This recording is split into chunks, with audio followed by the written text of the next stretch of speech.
You know, I'm pretty bad about getting my reviews done in time. But in the case of FUSER, I'm really bad.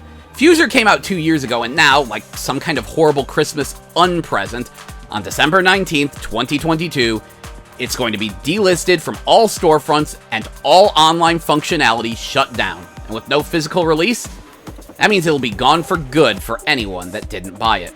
So, why do you care? What even is FUSER, and why is this such a loss? Well, FUSER is a music remixing game from Harmonix, the fine folks behind Amplitude, Guitar Hero, Rock Band, and more. But unfortunately, FUSER is so strange and difficult to parse at a glance that most folks don't even know what they're even looking at. So let's go over the basic functionality and then how it becomes a game from there. So, in FUSER, you don't just play a song, but rather mash up multiple songs. You have a palette of a bunch of songs at the top of the screen, and you press L and R to cycle through them. Each song is divided into 4 pieces, which are usually drums, melody, accompaniment, and vocals, and each of these is assigned to a button. So highlight the song, hit the button to play that piece of the song. You want to have 2 vocal tracks at once? No problem, just hold the appropriate button and drag and drop the disc onto the platter you want to replace. You can also adjust tempo, stop a track, solo a track, even make your own musical loops and plop them into place. There's a ton of options for remixing music on the fly. So that's cool and all, but how is this a game? Well, as you hover over each song, you'll notice markers. These show you the best times to drop your tracks, like when a chorus or verse begins, stuff like that. Perform your actions either on the marker or on the 4th beat to get points based on how well timed the action was, or lose points and audience interest if you do it with poor timing. While you're doing this, you're given missions and requests, like playing a song of a specific genre or year for a certain amount of time, and you want to clear these to progress and get points. On top of that, you need to keep audience interest up and keep your mix fresh.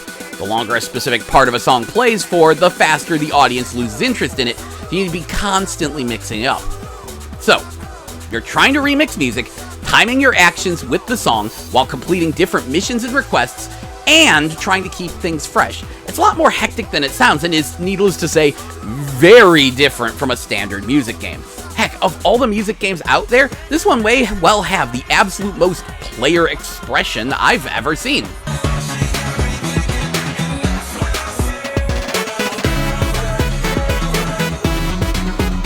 So why didn't it take off? Well, for starters, it launched as a full-price download-only title on all systems, and honestly, that's a hard sell for a good number of people. It always feels bad to me to pay $50 or $60 for a digital-only game. It has since dropped in price over the years, but that launch price still hurt. There was going to be a physical release. I tried to pre-order it from GameStop, but it got canceled and the pre-order DLC became in-game rewards. Next, the advertising was trash.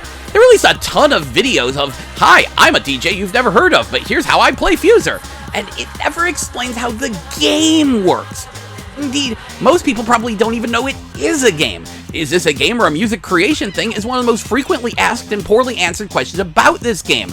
The fact that it seems to be more music creation than games certainly drove people away. Of course, Twitch rules also didn't help. Though you actually can stream this game on Twitch without consequence, the company made a special deal for that to be sure. Most people decided better safe than sorry and didn't. So it didn't get that cult word-of-mouth push it deserved.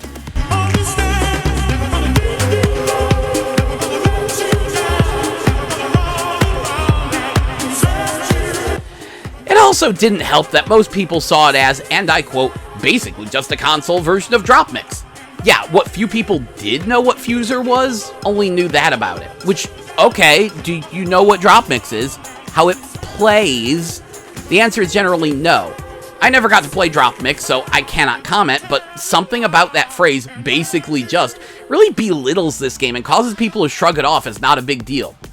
It's like some kind of mental anti-hype poison. But then you have the actual players. Most music gamers didn't really like that it wasn't a high-speed scrolling note kind of game. It's too weird, too different, too hard to show off in.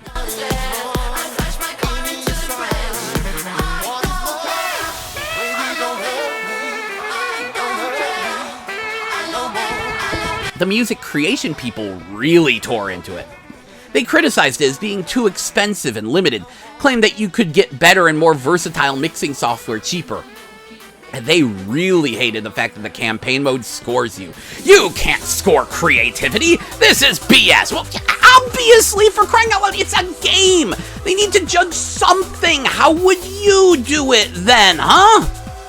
The point is that this game hit an awkward middle ground. Too unstructured for music gamers and too structured for music creators. No one knew what the point or appeal was. But I do. Making music is a daunting task, and I think most music mixing people don't realize it can be a very hard thing to just start doing. So some degree of game structure helps people get their foot in the door. Think about DDR. There's a lot of people who cannot dance, are afraid to dance, don't know where to start. But those arrows give them some groundwork, some basic instructions they can work with, and from there, they can enjoy dancing.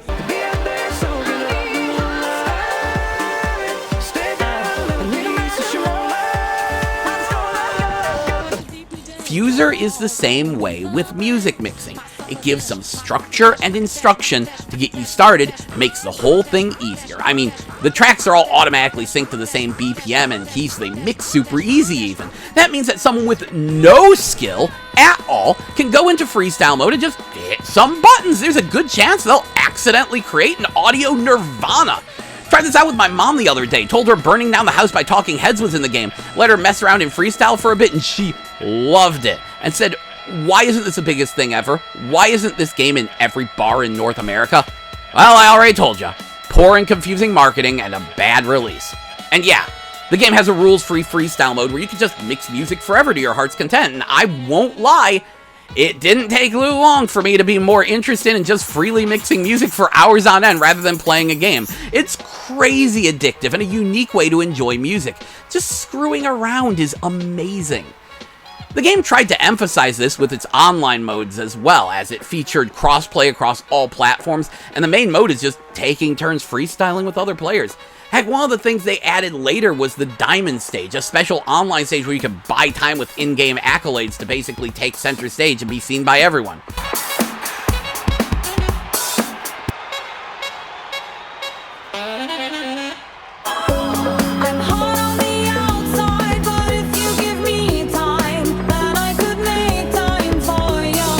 There's also a battle mode, and it has to be the most mysterious part of the game, because in a truly stupid decision, there's no versus computer mode.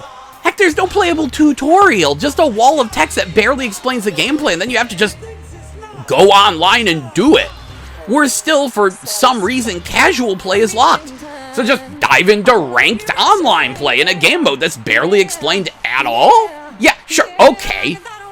Well, before everything shut down, I roped my friend Dan Fan into doing a match with me, and basically how it works is both players DJ at the same time. You're given random missions like play a vocal track and play a rap song and play something from the 90s, and whoever picks the highest scoring disc gets theirs played. Like if I played a vocal track, that's one thing, but a vocal track from a rap song from the 90s gets a triple score. So basically, it's a mode where both players compete over the core mechanics of the game part of the game with little to no regard to the actual sound of it. Actually, I kind of like it and wish it had a versus CPU mode. And that's the game's big problem. Lackluster single player. It has single player content, but once the campaign is done, there's no like arcade mode or endless request mode or survival mode. And yeah, no versus CPU battles. Once the servers shut down, all you'll be able to play is Campaign and Freestyle, and that's not a lot. It's clear the developers thought of the campaign as a way to teach you how to mix music, and that's fine, but more single-player content would have helped this game massively. And that's the game's problem. It didn't know if it was a music creation tool or a game, but the core focus was on it as a music creation tool, while the appeal of it was that it was a game. They put some game in there, but not enough to solidify it as a game. The pieces are there. They just didn't put them all together. And that's a darn shame, because speaking personally, I love non-standard music games. Syncing music and gameplay is deeply addictive and enjoyable. But I find the typical high-speed scrolling note gameplay to be only okay. I got into music games with Bust-A-Groove. It's still one of my top 3 favorite games of all time, alongside Space Harrier and the DS remake of Final Fantasy Legend 2. But while I've yet to find a game that scratches that same Bust-A-Groove itch, I deeply enjoyed games like Cool Cool Tune, Gitaru Man, Space Channel 5, the rarely spoken of Japanese version of Unison, Rebels of Rhythm and Dance, and of course the Wii's most hidden gem, Wii Cheer 2. FUSER is definitely one of those games, a music game whose gameplay breaks the mold. But alas, if only shooting stars break the mold, then FUSER is burning up in the atmosphere on December 19th, 2022. In an interview back when Amplitude was about to come out, Harmonix said that their company was founded not to make games, but to bring the joy of making music to everyone, and games just happen to be one way they could do it. With FUSER, something which may well be their final game, I think they truly succeeded in their goal, even if no one was there to see it.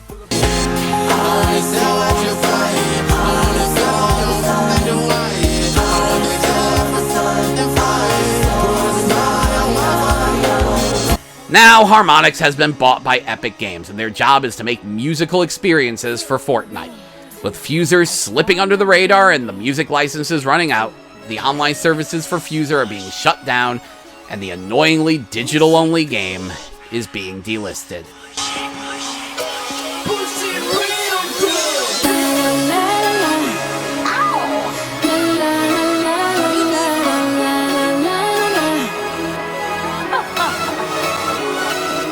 The game is only $20 now without DLC, and personally, I highly recommend it.